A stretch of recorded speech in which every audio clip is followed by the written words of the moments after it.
regarding the atrocious situation in Gaza. So, I don't have much to add about the situation. Of course, it is a humanitarian catastrophe over there.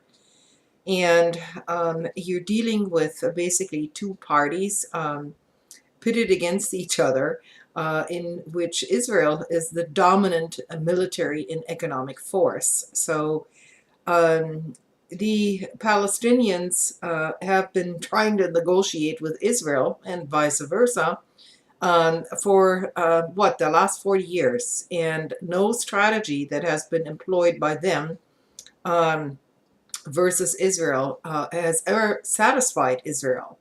Um, the Fatah has made numerous huge concessions to Israel, but that evidently wasn't enough.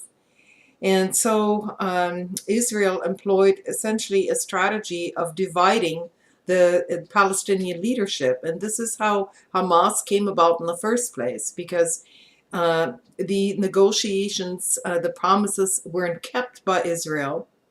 And Israel knows it's not dealing with a state, it is dealing with the Palestinian people with various leadership factions. And so it's basically in their interest to keep those factions and not to have any kind of united leadership, which is why this whole division between Fatah and Hamas benefits Israel in the long run.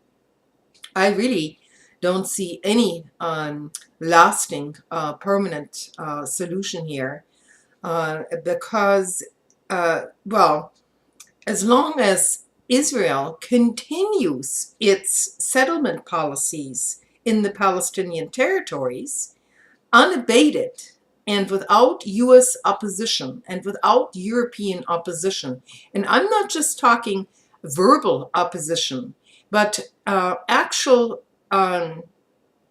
real actions that are directed against Israel, such as limiting the arms supplies, limiting commercial contracts, and so on, then the situation basically will not change and Israel can do as it wants. I might add here that, of course, US foreign policy is not about to change in that region. And so, since the Israelis or the Israeli state is considered to be basically a military outpost for the United States political objections in the Middle East and the wider region, it's probably, in realistic terms, not about to change. Which is, so all I can say, at this point is any way that this aggression an all-out assault on Gaza is brought to a halt, the sooner the better. Realizing that this is not going to bring about a long-term solution for the Palestinians at all. That is the sad situation there. And I'm not going to go, into accusations going back and forth. I might also add that a lot of the Arab nations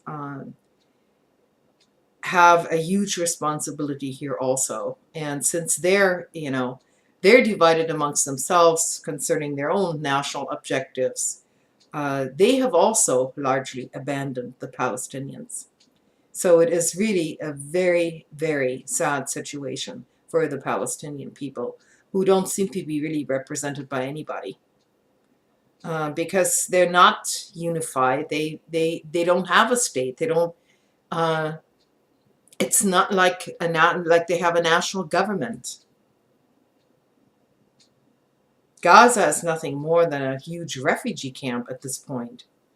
So that's the situation. All you have to do is look at the map.